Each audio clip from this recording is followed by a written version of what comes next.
prête? On y va.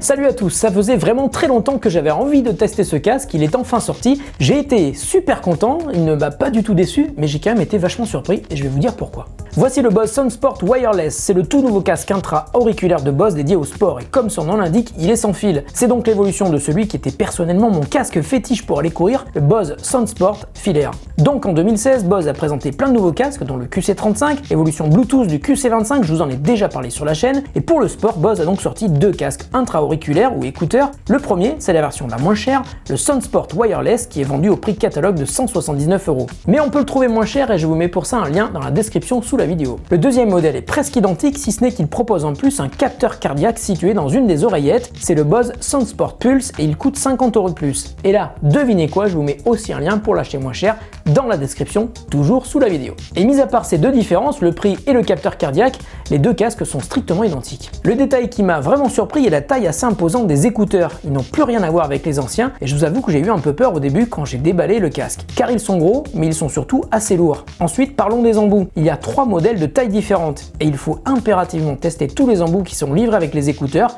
Si vous ne choisissez pas les bons, le casque ne tiendra pas très bien et vous risquez d'être déçu. Le Bose Soundsport Wireless est équipé d'une puce NFC, ce qui veut dire que si vous avez un smartphone Android, il suffit de l'approcher du casque et il vous propose la connexion. Sur iPhone, il faudra le faire manuellement. Une fois connecté, la liaison Bluetooth est parfaitement stable. Je n'ai eu aucune déconnexion en courant, ni même à la maison en sortant de la pièce où j'avais posé mon iPhone pour aller me faire un café. Sur iOS et Android, une application Bose Connect permet de gérer votre casque et pour la version Pulse, d'afficher en plus votre rythme cardiaque dans l'application. Les données cardiaques peuvent être récupérées par Apple Santé et Google Fit pour être transmises à des applications comme Runkeeper pour être rajoutées aux stats de vos courses. Venons-en maintenant au point qui m'a fait un petit peu peur quand j'ai découvert le Bose Soundsport Wireless. Quand on porte un casque intra-auriculaire un petit peu trop gros, il risque de faire mal aux oreilles, mais plus grave, il risque aussi de tomber. J'ai donc décidé d'aller tester le casque sur le terrain avec un petit run de 15 km pour voir si le Soundsport Wireless tient aussi bien à la route que son prédécesseur. Une fois bien en place, c'est la surprise, les écouteurs ne bougent pas d'un pouce. J'ai donc couru assez longtemps sur des terrains durs et accidentés et pas une seule fois le casque n'est sorti de mes oreilles et ça c'est plutôt cool. Au bout d'1h30, le casque ne faisait pas vraiment mal,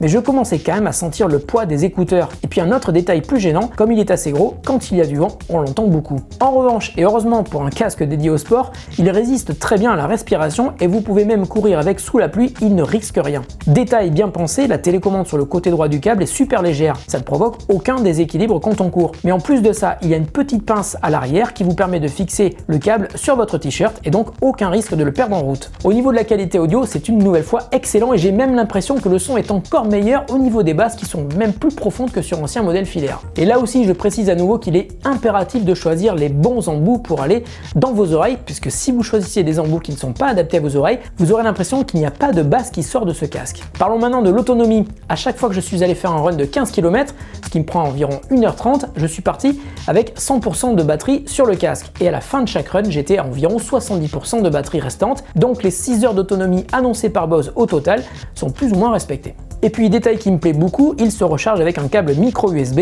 c'est donc pratique, pas besoin d'emmener de support dédié, n'importe quel câble micro USB fera l'affaire. En résumé, il y a du très bon et puis du un peu décevant. Le très bon c'est la qualité audio, la stabilité parfaite de la connexion Bluetooth et puis le maintien quand on court. Et puis pour le décevant, c'est la prise au vent que je trouve assez gênante et puis le poids, au bout de quelques heures de course, on commence à le sentir sur les oreilles. Alors à mon avis, et malgré ce côté imposant qui peut faire peur au premier abord, Bose a une nouvelle fois réussi à créer le roi des casques intra dédié aux sportifs. Alors à titre perso, je vais aller en acheter un parce que malheureusement je dois rendre ce casque à Bose qui me l'a gentiment prêté.